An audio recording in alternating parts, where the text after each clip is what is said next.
Bonjour à tous, aujourd'hui, nouvelle vidéo. Alors oui, c'est l'épisode numéro 2 de ma série Les combats avant l'heure.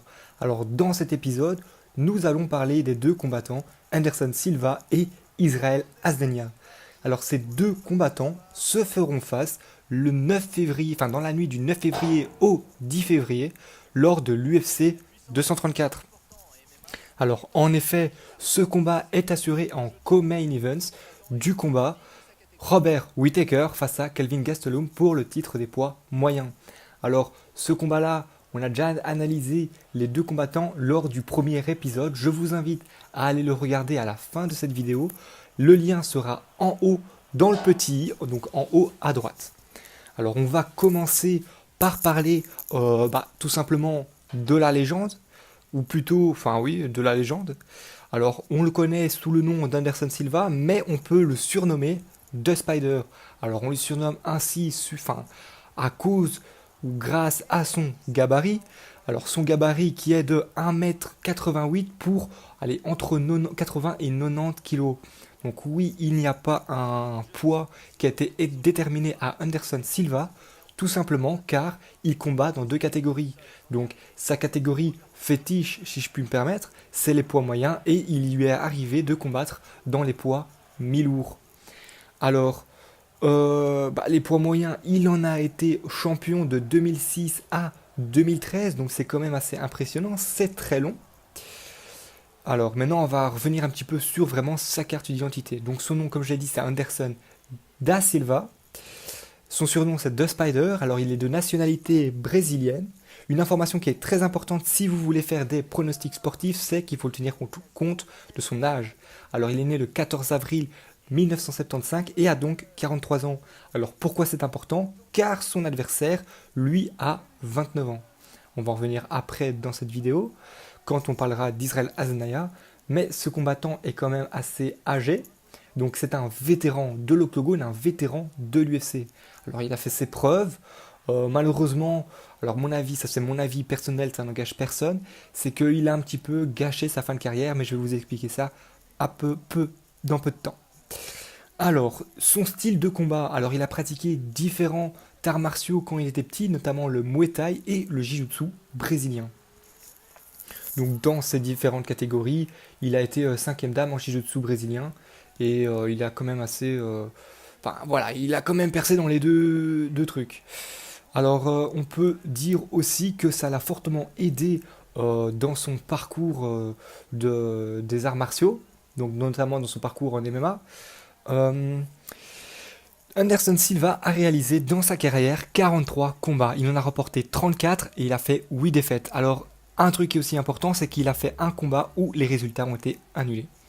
Donc, il a gagné 20 combats par KO. C'est quand même assez énorme, ça veut dire qu'il a quand même assez une puissance, que c'est un striker quoi. C'est que si tu l'ennuies et qu'il te met une pêche, tu dors.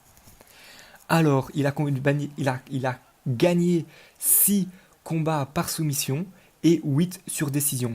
Pour ses défaites, il en a perdu 2 par KO, 2 par soumission, 3 sur décision et un combat par disqualification. Alors en effet, ce combat remonte en 2006 lorsqu'il affrontait Yushin Okami et qui s'est fait disqualifier suite à un coup de pied montant non autorisé. Alors malheureusement, ça s'est déroulé pendant un tournoi et il a perdu sa poule. Donc si je puis me permettre. Néanmoins, après ce combat, Anderson Silva a accumulé plus de 17 victoires consécutives. Alors 17 victoires consécutives, c'est quand même assez énorme, notamment face aux adversaires dont il avait affronté. On peut noter notamment Dan Anderson, qu'il avait battu par soumission. Rich Franklin, alors un combat très important contre Rich Franklin, mais on en reparlera plus tard. Il y a eu quoi? Ah oui, Rich Franklin, voilà. Donc, Rich Franklin, parlons-en. Alors, pourquoi le combat Rich Franklin était important? Alors, il y a eu deux combats. Le premier lors de l'UFC 64, qui s'est déroulé le 14 octobre 2006, où Anderson Silva a remporté le titre des poids moyens de l'UFC. Et depuis, il a fait 10 title defense. Alors, non seulement il a eu 10 combats, dans 17 combats invaincus, et sur ces 10 combats, il y en a eu 10 où il a défendu sa ceinture. Donc alors en effet, vous vous doutez, à la fin de cette longévité, oui, on peut dire ça comme ça, euh, il y a eu un petit couac. On va appeler ça comme ça, un petit couac. Alors, enfin, c'est un petit couac qui est totalement expliqué par une raison que je vais vous donner et que vous devrez certainement savoir. Alors, le 6 juillet 2013, bah décidément, il y a beaucoup de 6 juillet. Donc, le 6 juillet 2013, c'est quasiment 7 ans après sa victoire qu'il perd son titre. Alors, oui, il a perdu son titre face à Chris Weidman par KO lors du deuxième round. Alors, c'est un grand choc pour les fans d'Anderson car il perd son titre après 7 ans d'invincibilité. Néanmoins, il ne se décourage pas par cette victoire car lors de l'UFC 162, il y a un match revenge. Non, lors de l'UFC 168, pardonnez-moi, il y a un match revenge qui l'oppose face à Weidman et en tête d'affiche, il y a Weidman vs Silva 2. Alors ce combat, vous avez dû certainement en avoir entendu parler, car c'est lors de ce fameux combat que Anderson Silva, lors d'un low kick, s'est brisé le tibia. Alors c'est une vidéo assez choquante. Si jamais je retrouve le lien, un lien de la vidéo où il se brise le tibia, je la mettrai en description. Donc voilà, donc Silva a perdu ce combat suite à blessure. Donc pour le titre des poids moyens. Alors il revient 2 ans après, le 31 janvier 2015, en tête d'affiche à l'UFC 183 Silva vs Nick Diaz. Mais là, pour moi, c'est vraiment... tantôt, je vous ai dit qu'il a un petit peu erroné sa fin de carrière. Et bien, c'est la preuve, car lors de son combat face à Nick Diaz, il le remporte par décision unanime, mais le combat reste... Enfin, le résultat a été annulé suite à un contrôle positif aux stéroïdes anabolisants.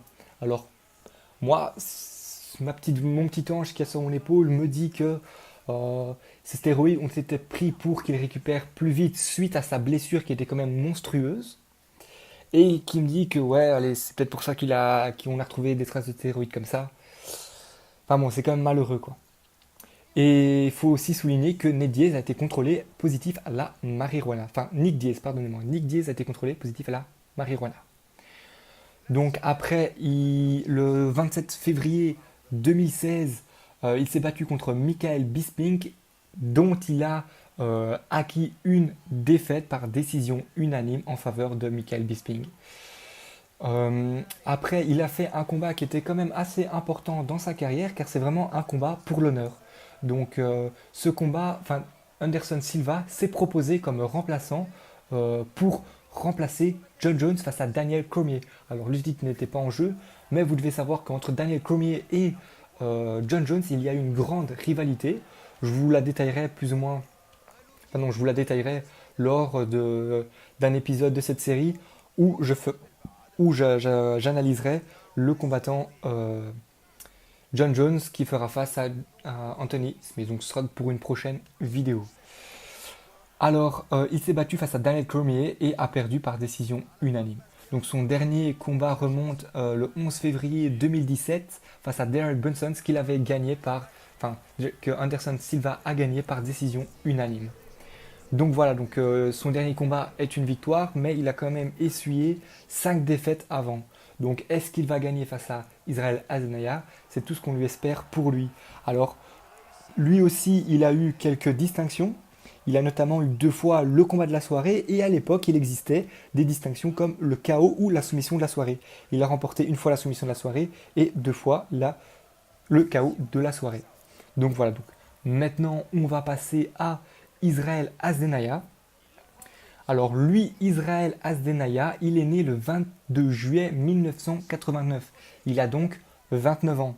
Il y a donc 14 ans qui séparent ces deux combattants. Est-ce que ça va jouer en faveur d'Israel Adesanya pour son énergie et sa puissance, ou bien en la faveur d'Anderson Silva pour son expérience de l'octogone? Alors, il est de nationalité, Israel Adesanya est de nationalité nigérienne, donc on peut le remarquer notamment avec le tatouage qu'il a sur son torse, mais il est aussi de nationalité néo-zélandaise. Alors on lui reconnaît aussi des racines Yoruba. Alors pour son gabarit, alors lui, il mesure 1,93 m et pèse 84 kg. Donc pour vous dire, il est plus grand que Anderson Silva et un petit peu plus léger. Donc c'est quand même, ouais, moi ça me, wow. Donc alors il combat dans la catégorie des poids moyens.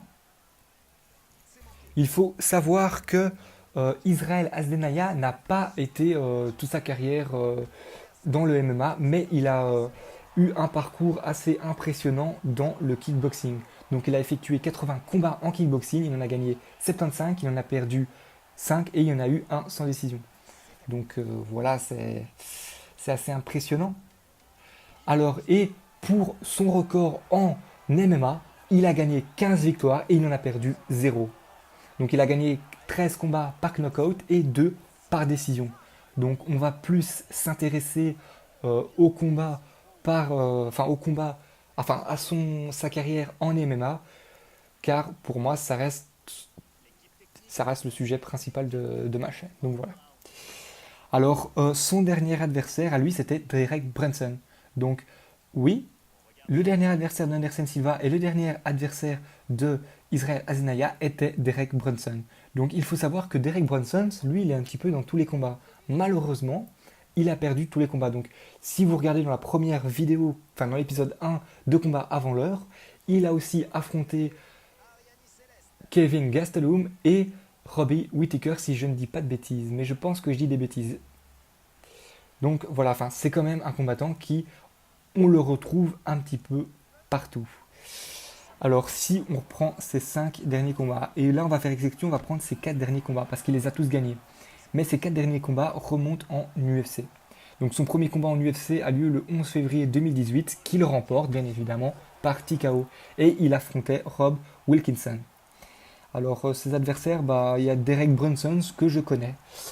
Un truc qu'il faut souligner par rapport à Israel Adesanya, c'est qu'il a, sur 4 combats en UFC, il a remporté 3 fois la Performance of the Night. Donc c'est quand même assez intéressant, ça veut dire que c'est un combattant assez spectaculaire. Donc une caractéristique commune des deux combattants, c'est qu'ils aiment tous les deux provoquer.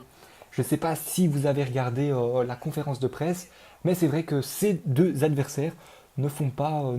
Enfin, personnellement, je ne les reconnais pas, car je les pensais plus décontractés, mais on voit bien qu'il y a une certaine tension entre les deux. Alors, cette tension, elle vient d'où? C'est que Israel Adesanya est, comme un petit peu nous tous, fan d'Anderson Silva.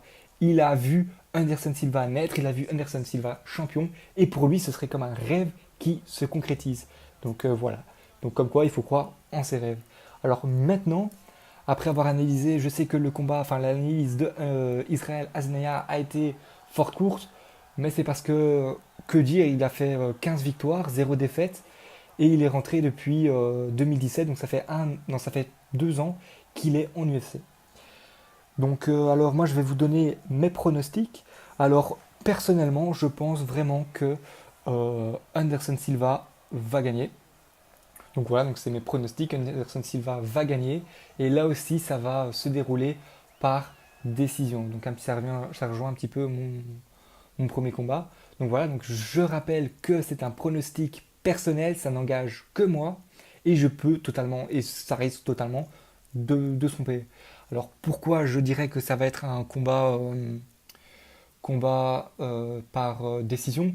Alors car je pense que euh, au niveau physique, Israel Adesanya est au-dessus de Anderson Silva. Et que pour Israel Adesanya, c'est un privilège de combattre face à la légende Anderson Silva et que c'est pas dès le premier round, enfin moi ça me semblerait logique, qu'il le mette KO ou bien qu'il lui fasse une soumission. Donc voilà, donc je pense que ça va être un combat très respectueux entre ces deux adversaires et moi j'attends vraiment de voir ce combat. Donc voilà, c'est tout pour cette vidéo. Si tu as aimé, n'hésite pas à laisser un like et à t'abonner si tu ne veux pas rater les autres épisodes. Une vidéo sur les résultats apparaîtra le dimanche à la fin. du combat, enfin à la fin de l'UFC 234. Alors sur ce, je vous souhaite une très bonne journée.